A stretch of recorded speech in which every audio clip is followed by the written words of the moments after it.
사랑하고 축복합니다, 여러분. 이번 주는 여러분도 알다시피 이번 주간은 명절 주간입니다. 다가오는 15일 목요일은 추석입니다. 우리 어른들이 추석의 풍성함과 감사를 표현하는 말 중에서 더도 말고 덜도 말고 한가위만 같아라고 하셨습니다. 추석은 한국의 대표적인 명절 가운데 하나입니다.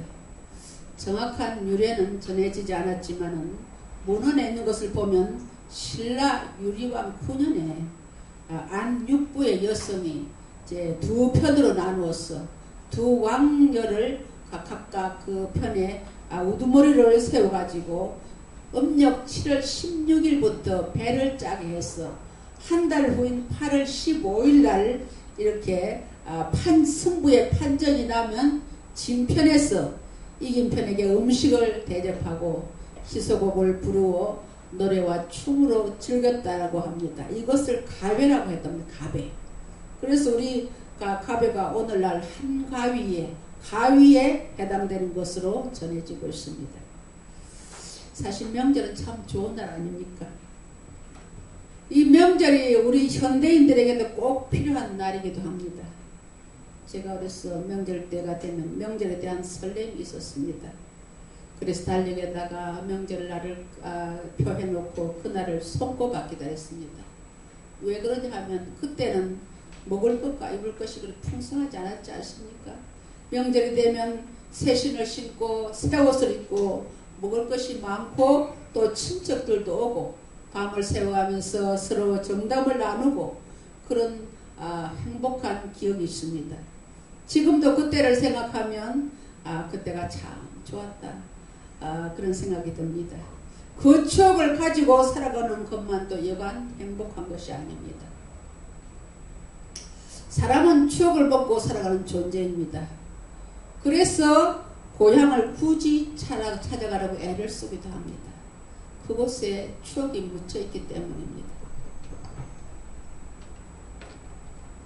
추억은 시간이 변하고 삶이 변했어도 마음속에 영원히 자리잡고 그로 하여금 행복하게 해주는 역할을 합니다.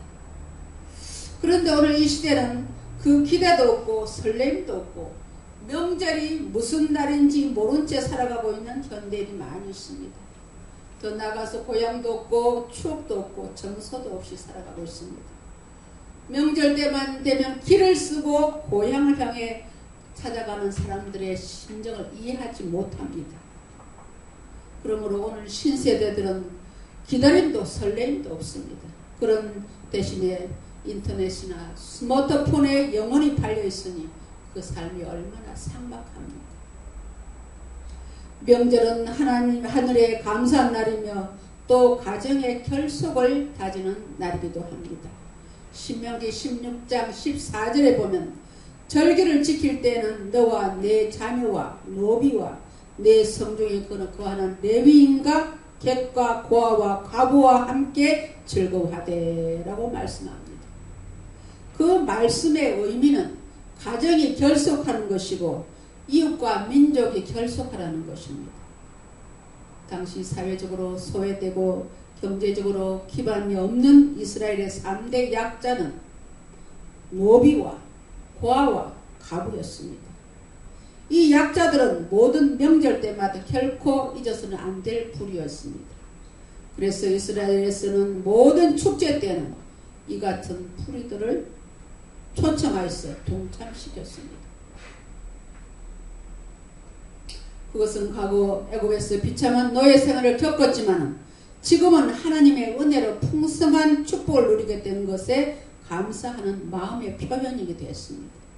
그래서 이스라엘은 모든 명절에는 반드시 이 부류들을 초청되고 배려하여야 하는 정신과 명령이 주어져 있었습니다. 어느 민족에게나 다 명절이 있습니다. 이스라엘에는 3대 명절이 있습니다. 유월절, 오순절, 초막절. 이 명절은 다 함께 예루살렘에 모여서 반드시 지키라고 했습니다. 그것은 가정 결속을 다짐하기 위함이고 민족 결속을 다짐하기 위함이고 이웃과의 결속을 다짐하기 위한 것이 명절의 장치였습니다. 특히 오늘날은 더욱더 명절이 강조되어야 하는 시대입니다. 여러분 오늘날 어떻습니까? 글로벌 시대라고 세계에 다 흩어져서 가족이 살아갑니다. 이 명절이 없다면 1년에 한 번도 가족끼리 얼굴을 대할 수도 없는 가정도 많이 있습니다. 그래서 이 흩어져 있는 가족을 같은 문화 속으로 끌어들이기 위해서는 명절이라는 것이 있습니다. 명절이 없다면 1년에 한 차례도 만남도 이루어지지 않을 수 있습니다. 참 불행한 시대입니다. 그리고 오늘날은 지극히 형식적인 시대입니다. 안 믿는 사람들은 우리 보고 제사 안 지낸다고 아주 불효막심한 것들이라고 그럽니다. 그런데요, 언젠가는 몇 년 전에 TV에서 보니까 호텔에 거대하게 차려진 제사장이 옷 만드는 것을 화면에 비추어 주었습니다. 누군가 호텔에서 제사를 지내는 모양입니다. 그나마 호텔에서 제사 지내는 것도 다행입니다. 이전에 명절날 혼도에서 제사를 지내는 일도 허다하다고 합니다. 이제 조상들의 혼이 제사 음식을 찾아 먹으려고 내비게이션을 준비해야 찾아갈 그런 오지 못할 그런 시대가 되었습니다. 여러분, 그러니 무슨 정성이 거기 담기고 무슨 효가 거기 있겠습니까? 그리고 오늘날은 가정 공동체가 너무 느슨해지고 있습니다. 가족애가 점점 사라지고 개인화되어가는 시대입니다. 이제 친척도 4초만 넘으면 길에서도 마주쳐도 모르는 그런 시대가 되어 있습니다. 제가 뭐 그렇게 오래는 살지 않았지만 보니까 내가 우리 아이들한테도 그랬습니다. 야, 엄마가 죽고 나면 너희들 사촌간에도 연결이 안 되면 너희들끼리만 살아야 되겠다. 왜 이렇게 그렇게 세월이 빨리 또 가지만은 이래 가족의 풍속도도 이렇게 변했는지 모르겠다. 참 삭막한 시대가 되었다는 이야기를 했습니다만 정말 사촌만 넘어도 가족끼리 왕래 안 하기 때문에 아이들이 금방 크잖아요. 근데 길에서 만나도 모르는 시대가 되어가고 있습니다. 또 나를 사랑하는 마음이 점점 식어져 가고 있습니다. 전쟁 소식만 들리면 조금 여유가 있는 사람 짐 싸서 있는 가려고 합니다. 나라 사랑하는 마음이 너무 느슨해졌습니다. 그래서 성경은 이 명절을 강조했습니다. 가족과 민족과 공동체 결속을 위해서입니다. 우리나라의 명절 중에서 큰 명절은 추석과 설입니다. 그래서 객지에 나가 있던 사람들도 고향을 찾고 가족끼리 모여 정을 나누고 또 불신자들은 찬회를 지내고 성묘도 합니다. 우리 기독교인들이 불신자들이 불효막심한 녀석들이라고 하지만 부모 섬기는 그런 방법은 다르지만 우리 기독교인들은 더 부모를 섬긴다는 사실입니다. 다만 우리가 하는 방법은 섬기는 방법이 저들과 다를 뿐입니다. 오늘 우리 가족이 추석에 모여서 앉아서 이렇게 세상을 떠나신 부모님의 능을 추모하고 함께 하나님께 예배로 영광을 돌리게 되는 감사해야 됩니다. 추석이 있는 이 주일에 함께 모여 예배하는 이 시간에 하나님 말씀을 통해서 은혜를 나누고자 합니다. 오늘 우리가 읽었던 시편 133편은 다윗이 지은 시입니다. 다윗은 1절에서 보라 형제가 연합하여 동거하며 어찌 그리 선하고 아름다운고 라고 말씀했습니다. 고대의 왕들이 그렇듯이 우리 지난날 이조의 왕이든지 그런 왕들이 그렇지 않습니까? 마찬가지로 다윗도 정략적으로 많은 여인들과 결혼해서 많은 자식들을 두었습니다. 다윗은 화목하고 다복한 가정을 소원했지만 다윗의 소원과는 달리 다윗의 가정에는 왕위를 위한 자녀들의 팽팽한 긴장감이 있었고 결국에 다윗은 자녀를 통한 반역과 피 흘림을 겪어야만 했습니다. 다윗의 아들 암논은 배달한 누이 다말을 강간함으로써 다말의 오라비 압살롬에 의해서 죽임을 당했습니다.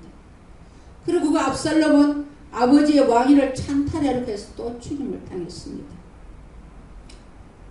다윗의 가문에는 자녀들을 통한 피뿌림이 있었습니다.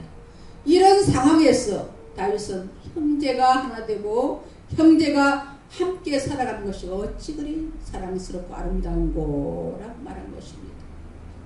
이것은 다윗이 한이 맺힌 절규입니다. 그렇게 안 됐다는 거죠. 자기 가정. 형제가 마음을 하늘하여 부모님을 모시는 것이 우리에게 필요합니다. 오늘도 많은 사람들이 형제끼리 화목하지 못하고 반목하며 왕래조차 하지 못하는 것을 우리는 많이 봅니다. 특히 재벌가에서 더 심한 것 같습니다.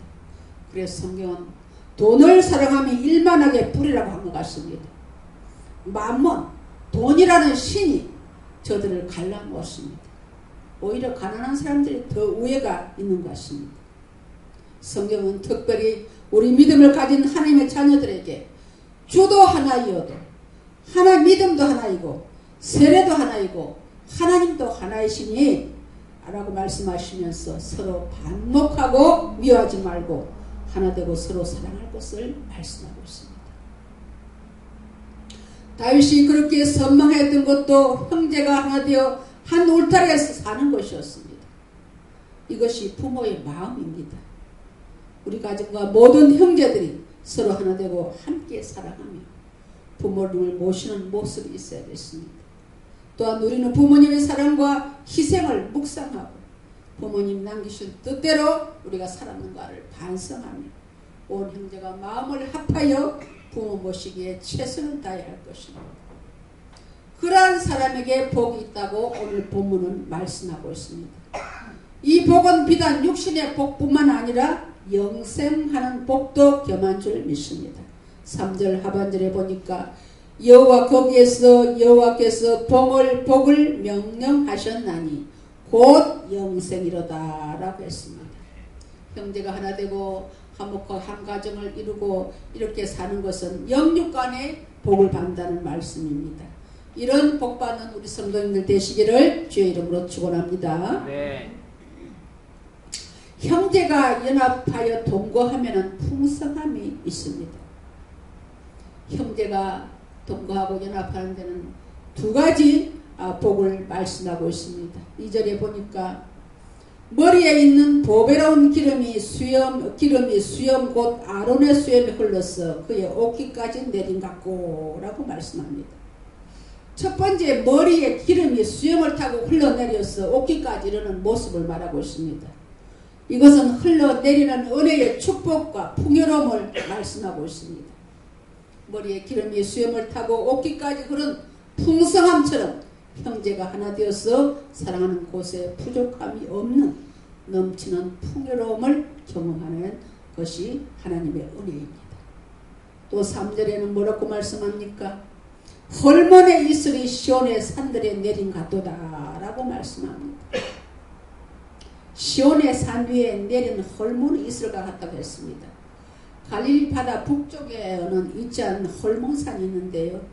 이슬이 메마른 대지에 내리는 같이 형제가 동거하여 연합하는 것은 생명과 같은 하나님의 은혜가 내린다는 것을 말하고 있습니다. 메마른 사막에 해가 뜨기 전에 내려는 이슬로 식물들이 자랍니다. 그것처럼 이 형제가 연합하는 곳에는 생명을 이어갈 수 있는 힘이 있는 것처럼 이 메마른 세상에서 경험하는 하나님의 은혜는 우리로 하여금 살아갈 힘을 주시기에 이것이 생명의 은혜인 것입니다. 하나님께서는 부모와 형제 자매가 하나 되고 함께하는 곳에 복을 주신다고 말씀하셨습니다. 어른을 존경하고 어른은 후손들을 사랑으로 돕는 그곳에 하나님은 복을 가득 채워주신다고 했습니다. 성령이 충만하고 성령이 인도하고 성령이 주장하는 대로 살아가는 곳에 하나님께서 복을 주신다고 말씀하셨습니다. 지난 9월 2일이 금요일이었어요. 이 금요일날 우리 교회 여러분은 미리 광고가 안 나갔지만 우리 이기성 집사님 그 주간에 하루 전에 저한테 전화를 주셔서 갑작스럽게 생일잔치를 하게 되었습니다. 교회 개척 14년 만에 생일잔치를 교회에서 하기는 처음입니다.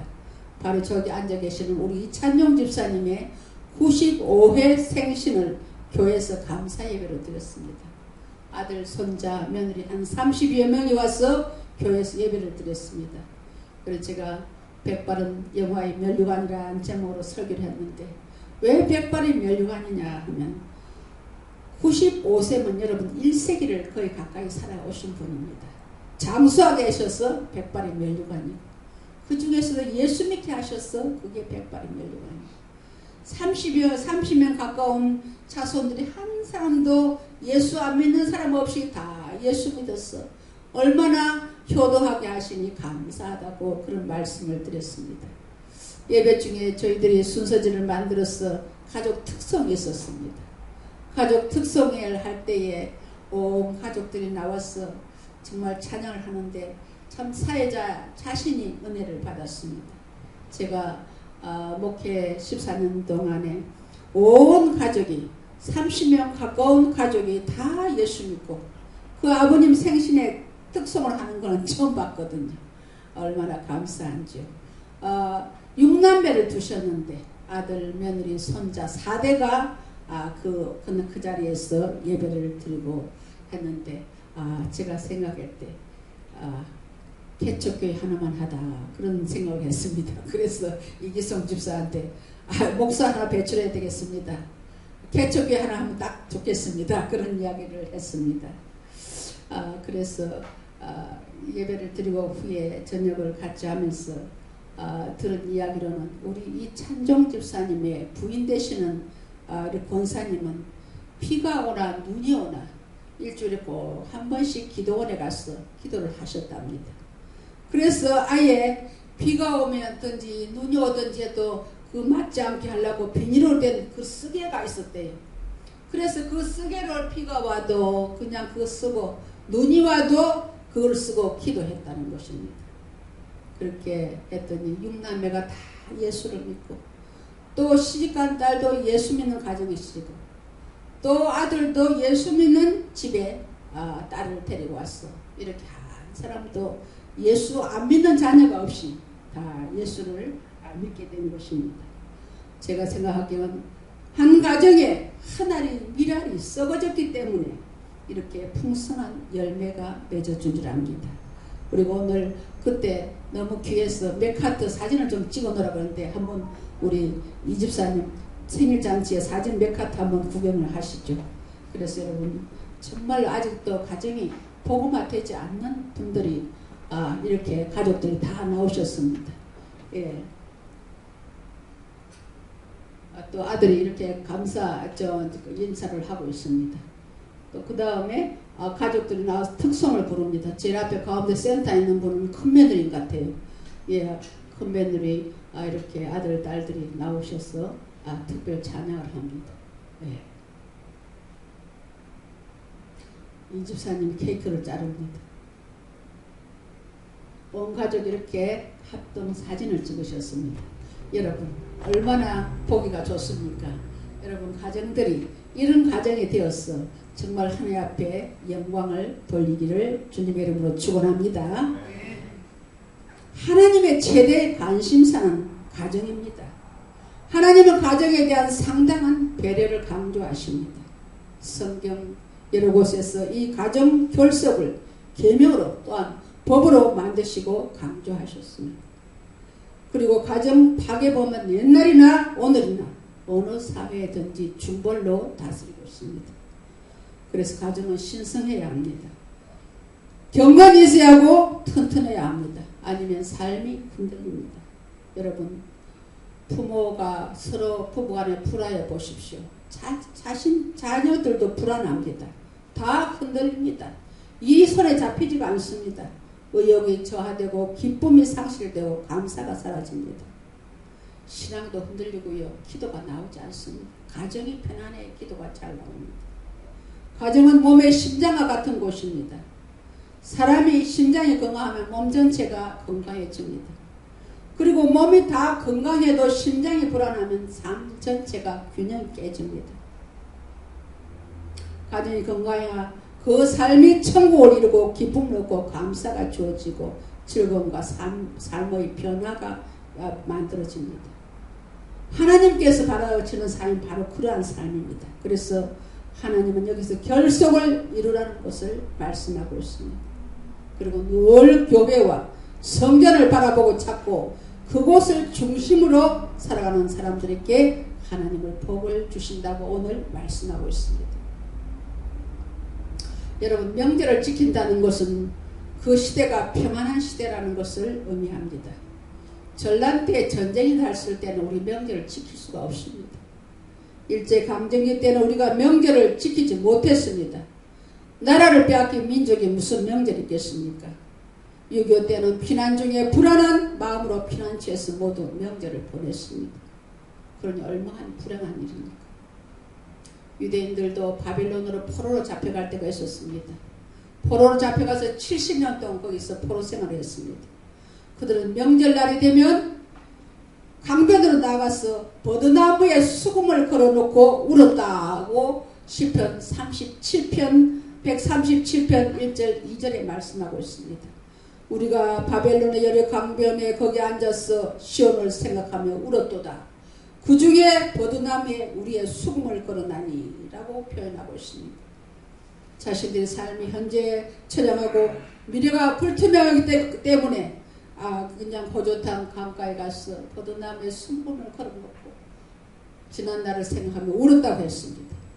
호세아 2장 11절에는 내가 그 모든 희락의 절기와 월삭과 안식일과 모든 명절을 피하겠다고 말씀하고 있습니다.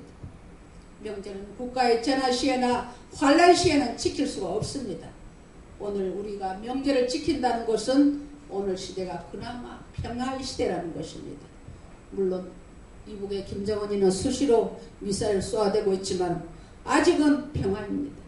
이 평화를 기이 여기고 이 평화를 지킬 수 있도록 우리 성도들이 기도해야 될 줄을 믿습니다. 시편 147편 13절로 14절에는 그가 내 문빗장을 견고히 하시고 내 가운데 있는 너희 자녀들에게 복을 주셨으며 내 경내를 평안하게 하시고 아름다운 밀로 너를 배불리시며 라고 말씀합니다. 하나님이 지켜주셔야 합니다. 하나님이 문빗장을 지켜주셔야 도저히 틈을 타지 못하고 악한 것이 틈을 타지 못하기 때문입니다. 그러나 문제는 명절에 가족이 함께 모여 즐거운 시간을 가지는 것은 참 좋은 일이지만 성도들 가운데 명절에 갔다가 신앙 문제 때문에 마음의 상처를 받고 돌아오는 분들이 많이 있는 것을 저는 목회 경험사가 많이 보았습니다. 대부분의 가정들은 아직 복음화가 다 이루어지지 않습니다. 우리 이찬용 집사님의 경우는 특별한 경우입니다. 자식이 예수를 믿으면 부모가 안 믿고 또한 동의관 중에서도 믿는 자가 있는가 하면 믿지 않는 자가 있습니다. 모처럼 즐거운 마음으로 고장 갔다가 마음이 상해서 돌아오는 성도들을 종종 봅니다. 이럴 때 우리 믿음의 사람들은 어떻게 해야 할까요? 배려하고 양보하고 손해보아야 합니다. 예수 믿고 달라진 모습을 믿지 않는 부모님이나 동기관들에게 삶으로 보여줘야 합니다. 우리 신앙에는 이 추석 명절을 전도의 기회로 삼아야 합니다. 힘들겠지만 다른 동기관보다도 부모님에게 용돈도 더 드리고 또 음식을 할 때도 힘든 일은 자기가 먼저 솔선해야 합니다. 하루아침에 되는 일은 아니지만 인내심을 가지고 하다 보면 언젠가는 저들의 마음을 성령께서 감동시켜 주실 것입니다. 저 사람이 예수 믿고 나더니 달라졌다. 저 아이가 예수 믿고 나더니 달라졌다는 마음이 그들의 입에서 나올 수 있는 때가 있는 줄 믿습니다. 인내하셔야 됩니다. 인내해야 열매를 맺게 되는 줄 믿습니다. 명절은 가정 결속 그리고 하나님께 감사하는 일 외에도 성숙이라는 명제가 붙어 있습니다. 추석은 결산과 심판과 알곡과 쭉정이를 골라내는 때입니다. 여름 내내 수고한 농부들이 기쁨으로 단을 거둘 때가 가을인 것입니다. 가을은 여름 내내 심고 가꾸어서 알찬 곡식들을 추수해서 알곡은 곶가루를 모아드리는 때입니다. 열매가 없는 쭉정이는 어떻게 합니까? 그냥 불에다가 던져버리는 때입니다. 우리 인생에서 가장 엄숙한 날이 심판의 날입니다. 인생을 심판하고 우리 인생에서 내가 한 일을 심판받는다고 생각해 보십시오. 얼마나 두려운 일이고 심각한 일입니까? 그러므로 추석은 하늘에 감사한 날입니다. 온 가족과 함께 하는 날입니다. 평화의 은혜를 누리는 날입니다. 그리고 알곡과 쭉정이로 심판받는 날이기도 합니다. 우리 신앙인은 많은 열매를 맺어 결실해야 합니다. 그것이 우리에게 주어진 사명이기도 합니다. 형제가 연합하여 동거함이 어찌 그리 선하고 아름다운고. 가족의 화목을 다지며 형제의 우애를 다지고 영적 성숙을 다질 때 육신의 복뿐만 아니라 영생의 복을 허락해 주신다는 하나님의 말씀을 가슴에 새기고 이 추석 명절 잘 보내시기를 주님의 이름으로 축원합니다.